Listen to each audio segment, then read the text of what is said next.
성경 내용을 오래 기억하고 싶습니까? 내각에 근거한 바이블 연상기억법. 자, 연상기억법 특징은 그리스도 중심으로 이제 신구약을 관통을 합니다. 이런 부분들은 이제 강의를 하면서 말씀을 드리면 되고요. 두 번째는 성경의 핵심을 시각과 언어로 학습을 하게 됩니다. 그 내용은 왜 그런가를 이제 뒤에서 또 설명을 다 하겠습니다.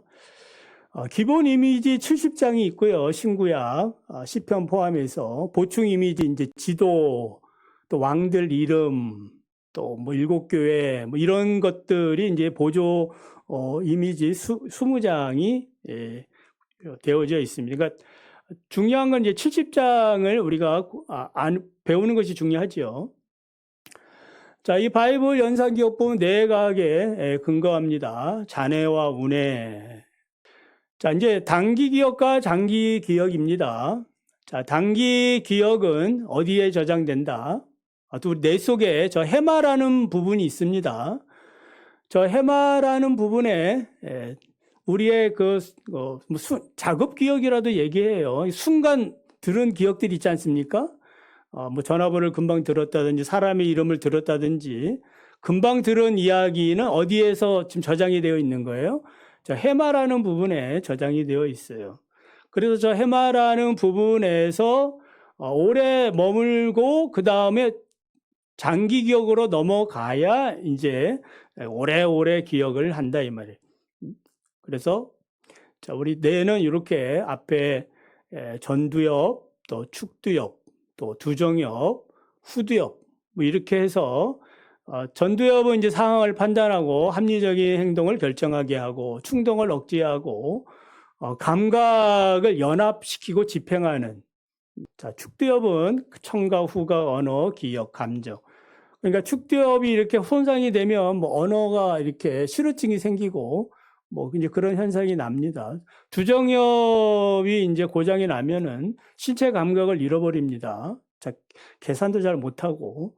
그 다음에 후두엽은 이제 시각 중추가 있어서 우리가 보는 것을 담당합니다. 자, 이제 어려운 거 하나 여러분들이 기억을 하셔야 됩니다. 뉴런과 시냅스입니다. 이게 옛날에 뭐 들었던 건데, 자, 기억은 신경세포인 뉴런과 그리고 뉴런이 연결되어 신경회로가 만들어지는데 이때 기억이 생성이 된다는 것입니다. 그래서 뉴런의 구조는 세포체와 수상돌기, 수상돌기는 정보가 들어오는 부분이고, 그 다음에 그 쭉 이렇게 뭐 지렁이처럼 쭉 기다란 거 있지 않습니까? 이게 이제 축삭돌기인데, 거기서 정보가 나가는 부분이고, 저 끝부분이 이제 시냅스 말단이라고 해서 다른 시냅스로 이렇게 연결시키는 그런 부분이에요. 그럼 우리의 기억은 어디에 있느냐? 바로 시냅스와 시냅스 틈에 있다. 요게 이제 최근의 과학적인 연구들입니다. 자, 그래서 여기 이제 요 그림을 보면 시냅스와 시냅스 사이에 이렇게 틈이 있어요.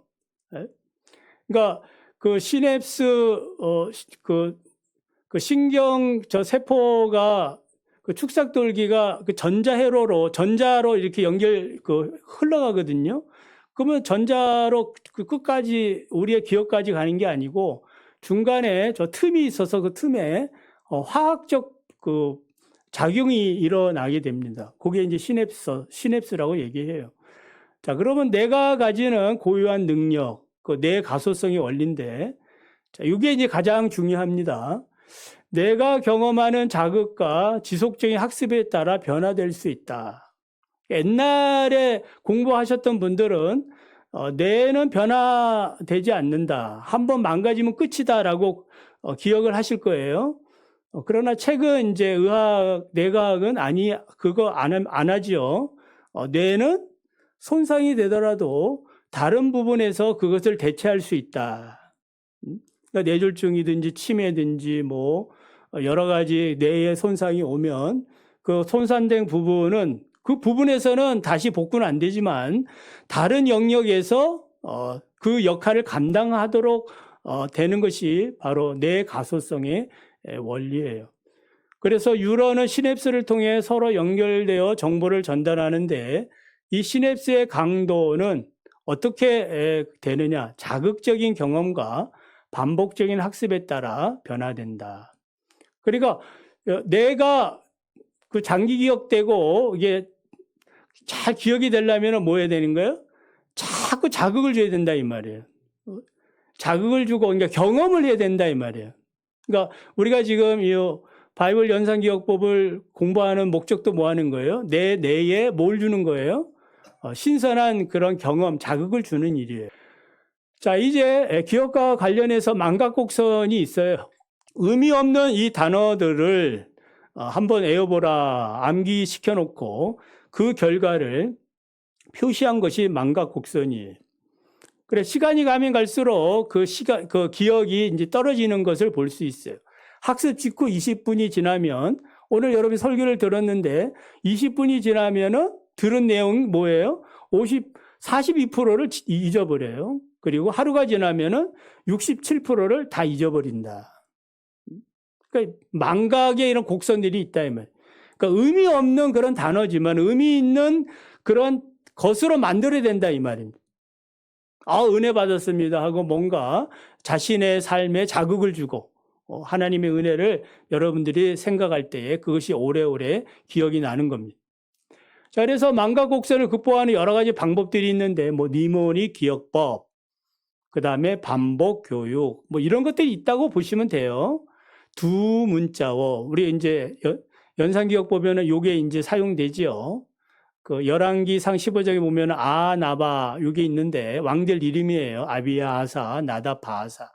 요한계시록 2장을 보면 에서보두가 이게 장제목인데 7교회 중에 4교회입니다. 에베소, 서머나, 버가모, 두아디라. 이런 기억법들이 있다. 연상 기법이 있어요.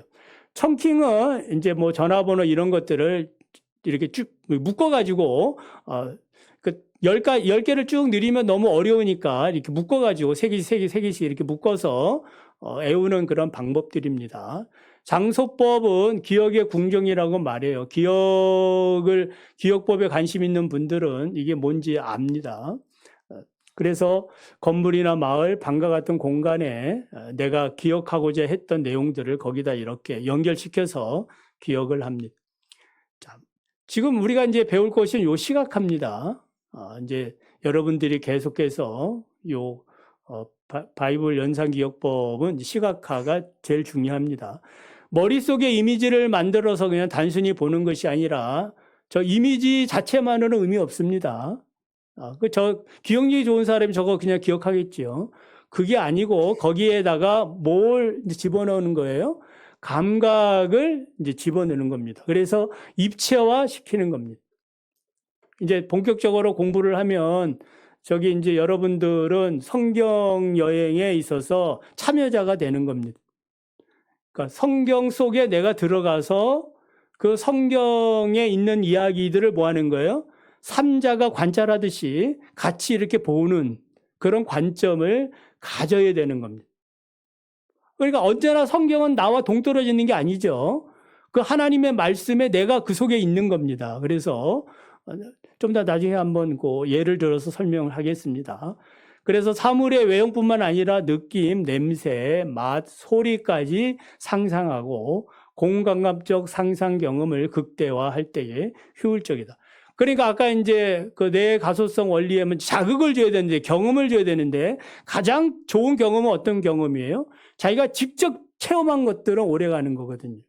그리고 충격적인 일들은요, 절대 잊지 못하거든요. 평생 잊지 못하거든요.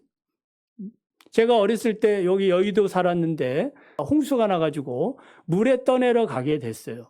홍수의 물에.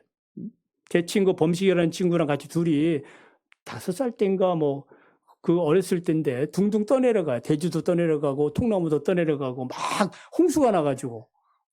그때 이제 저 멀리서 어떤 아저씨가 뛰어오는 장면, 우리를 구원하러 오는 거예요. 그분 아니었으면 그때 이제 물에 떠내려가서 죽었겠지요. 그 기억이 나요. 충격적인 경험이거든요. 기억이 납니다. 그로부터 이제 거기 여의도가 철거당해가지고 이제 봉천동에 가서 살게 된 그런 과정들이 있어요. 시각 우세성입니다. 백문불여일관. 뭐 100번 듣는 것보다 한 번 보는 게 낫습니다. 보는 것이 믿는 것이다.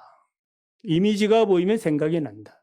자, 의미는 시각과 청각의 정보가 동시에 제시될 때 청각보다 시각이 우세하다라는 뜻이에요.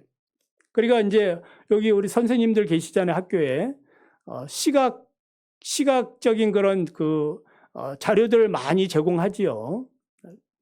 그 시각 우세성 때문에 그런 겁니다. 대뇌의 원리에 하면 시각은 다른 모든 감각보다 우선합니다. 기억의 65% 이상을 차지합니다. 아인슈타인 얘기 하나 더 써놨지요. 나는 언어로 생각하지 않는다. 형태나 영상으로 생각한다. 그래서 공부 잘하는 사람들은 언제나 그 책에 이미지가 그려져 있어요. 자기가 이미지화 시켜서 공부를 지금 합니다. 중요한 또 하나 이론이 이중부호화 이론이 처음 듣는 거 많지요. 자, 기억은 단기 기억에서 장기 기억으로 전달이 되지요. 그래야 오래오래 기억이 납니다. 아까 해마에서 머물러 있으면은 단기 기억이 끝입니다. 소멸됩니다.